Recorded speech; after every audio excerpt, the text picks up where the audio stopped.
हम अपने स्वामी के कार्य के लिए जरूर जाएंगे। तो सुरसा ने अपना मुंह फाड़ा 4 योजन का, हनुमान जी ने 16 योजन का अपना शरीर कर लिया मुंह में जेल। फिर 16 योजन को जो है सुरसा ने मुंह फाड़ो, उनने 64 योजन का शरीर कर लो। योजन 4 कोस का होता है। अब कैसे बने? जब ज्यादा बहस भई, फिर उनको तो बड़ो मौत देख के फिर हनुमान जी ने सूक्ष्म रूप धारण किया, लघुमा सिद्धि का प्रयोग किया। मसे जैसा रूप बना करके मुंह में गए और नाकम में निकल आए। बोलिए सदगुरुदेव भगवान की जय। तो कहते हैं कि वही है वही जो राम रुचि राखा, को फिर तर्क बढ़ावे शाखा। कोई भी तर्क वितर्क करके साख को नहीं बढ़ा सकता है। ये योग की बात है, भक्ति की बात है, सिद्धि की बात है। देखो भाई आ जाइए, पीछे चल कह रहे थे बाल समय रवि भक्ति लियो तो तीनों लोग भयवा विहारो, और को रहे जानत है जगत में कभी संकट मोचन नाम उठारो। पृथ्वी से सूरज 115 गुना बड़ा है, और पृथ्वी पर एक आदमी, हनुमान जी एक आदमी का रूप मनुष्य के रूप में थे, तो वो कितने बड़े होंगे? अरे तुम्हें हका देने का धोने चौकने बड़े हुए, तुम जो है तो 2.5 फुट ग्राम खड़े हुए, गालू कितने बढ़िया हुए आदमी, एक अपना को तो है थोड़ी हुए तो 4 इंच। सूरज को कैसे रख लिया? देवतन ने विनती करी, का भाव, तब बड़ी मुश्किल तुमने छोड़ो, तब जो है सारी दुनिया में उड़ी तो भाव। इसका अर्थ क्या है? जगह जगह बिल्कुल झूठी हो गई, झूठी। हमारी समझदारी जो है वहां तक नहीं पहुंची, समझदारी। देखो मैं आप लोगों को बताता हूं,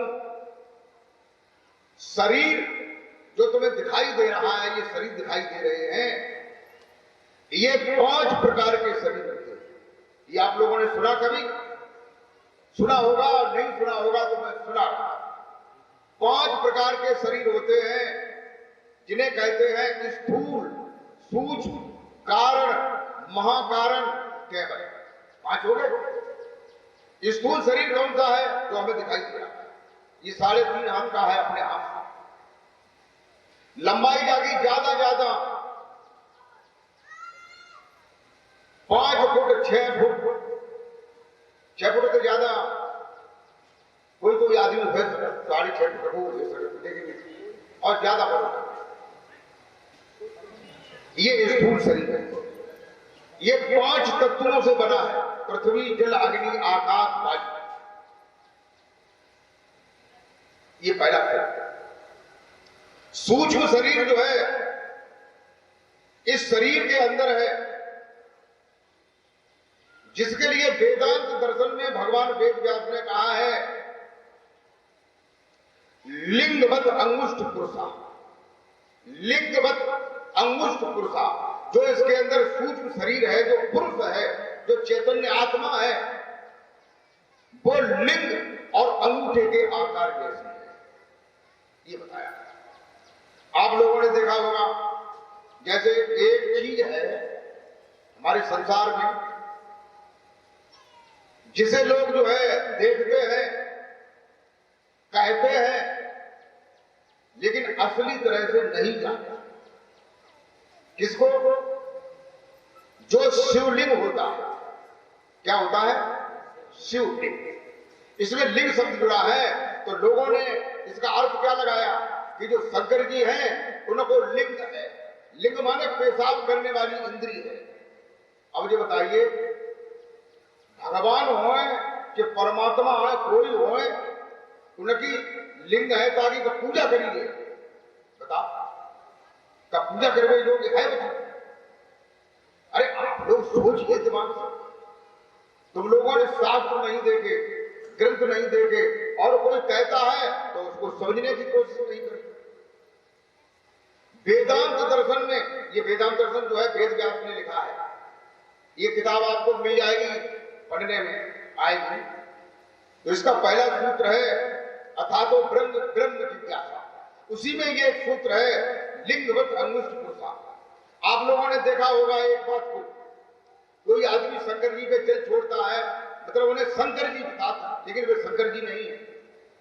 उन्हें शंकर जी की लिंग बताते हैं, लेकिन शंकर जी की लिंग भी नहीं। तभी तो राजा कबीर साहब ने कही, वो सुन सुने आवे हंसी और पानी में मीन प्यासी, आत्म ज्ञान बिना नर भटके कह मथुरा कह काशी। क्योंकि आदमी को ज्ञान नहीं है, अज्ञान में ही चल रहा है। हम कोई अपने घर से बात नहीं कहते, शास्त्रों की बात बता रहा। तो ये शिवलिंग किसे कहते हैं? शिव माने होता है, शिव माने चैतन्य आत्मा, और शिव माने शंकर। तो यहां शंकर जी की बात नहीं, शिव की बात है। जो शरीर के अंदर जो शिव है, जो सूक्ष्म पुरुष है, जिसकी बात मैं कर रहा था, जिसकी लंबाई 8 अंगुल की है। लंबाई कितनी है? 8 अंगुल की है। मुसलमान भाई लोग कहते हैं, मोहम्मद साहब ने कहा है, दुतरफा पढ़ के देखो उंगलियां। ऐसा करते हैं मुसलमान भाई, अंगूठों को साइलेंट कर लेते हैं। 8 अंगुल हुआ, ऐसे 8 अंगुल।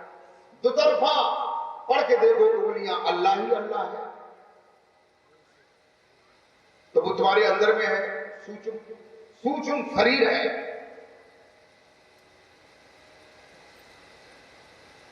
तो वो कितना छोटा। इसके बाद जो है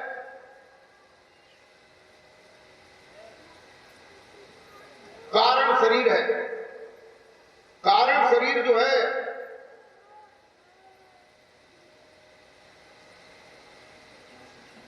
अर्ध अंगुष्ठ के बराबर है, आधे अंगूठे के बराबर है।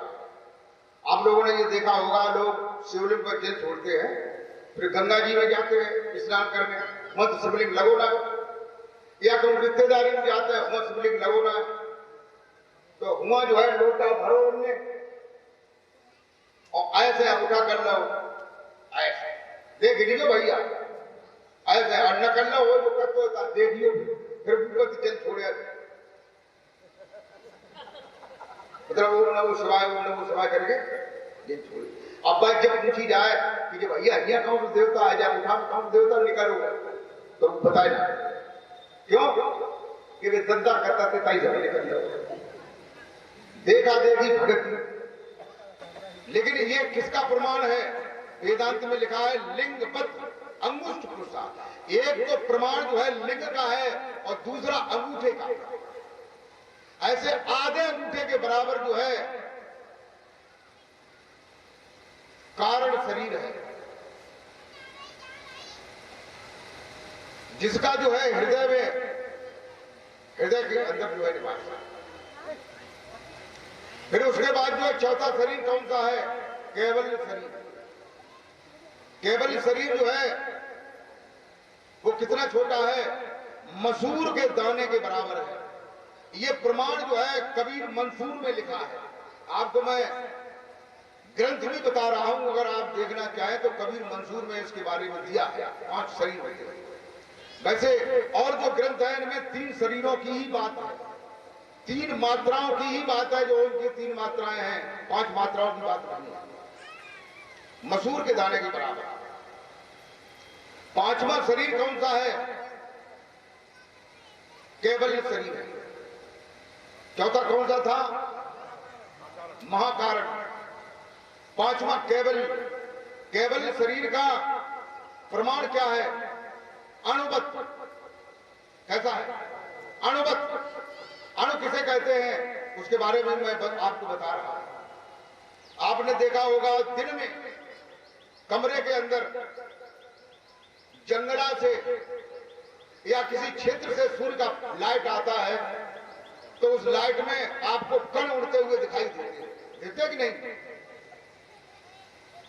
न बताओ भैया, तो न तुम्हारे कमरा में न दिखाई दे, तो हमारे कमरा में दिखाई दे। तो क्या वो कण जो है पूरे कमरे में है कि उतने ही प्रकाश में है? पूरे कमरे में। क्या वो कण जो है कमरे में ही है कि कमरे के बाहर भी है? बाहर भी है। एक कण को अगर 1000 टुकड़े कर दिए जाए तो एक परमाणु का माप बन जाए। अब वो कण का जो है 1000वां भाग जो है अणु होता है। अणु के 60,000 टुकड़े कर दिए जाए, 60,000, बताओ कितनी छोटी बात है। उसको जो है परमाणु कहते हैं, परमाणु। तो ये जो है, जो अणु है, अणु के बराबर जो है कौन सा शरीर है? कैवल्य शरीर है, जिसी से सारी सृष्टि की रचना हुई है। सूर्य की, चंद्रमा की, ग्रहों की, नक्षत्र की, तारों की, पृथ्वी की, मनुष्य की, वन वृक्षों की, सबकी सारी सृष्टि की रचना उसी से हो जाती है। तो ये 5वां शरीर है। और ये आपका मतलब जो है रामायण में ये बताया है, सो कैवल्य परम पद पाही। हनुमान जी ने वो कैवल्य परम पद प्राप्त किया। अब पूरा ब्रह्मांड ही उनका एक तरह का शरीर है। पूरा ब्रह्मांड ही एक तरह का शरीर है, जिसमें सूर्य, चंद्रमा, पृथ्वी, ग्रह, उपग्रह, मनुष्य, नर, नाग, पशु, पक्षी, गंधर्व, पितर, अर्यमा, देव, धनुष, पर्वत, नदियां, बृहस्पतियां, 5 तत्व, 3 गुण, ये सब जिसमें भरे हुए ऐसा जो ब्रह्मांड है वो एक कैवल्य शरीर है। ये 5वां शरीर है, ये हनुमान जी को प्राप्त है। और एक ब्रह्मांड में 16 सूरज हैं। जैसा ये सूरज चमक रहा है, ऐसे 16 सूरज हैं और 68 चंद्रमा। कितने चंद्रमा हैं? 68। सूरज कितने हैं? 16। अब ये पूरा शरीर है, केवल शरीर है पूरे ब्रह्मांड का। इसमें 16 शरीर है, 16 सूरज है। तो एक सूरज जो है गालक सीधे पे आ सकता, बताओ क्या? गालक सीधे में सो रहा है जैसे पूरे शरीर में है, तो एक तो आ सकता गालक सीधे। तो उसी सूरज को वैसा ही स्वरूप जब हनुमान जी ने प्रकट किया था, तब उस सूरज को निगलने का मतलब क्या है? सूरज को भी धारण करना। सद्गुरु महाराज की जय। वहां ये बात सिद्ध है, उसके पहले नहीं।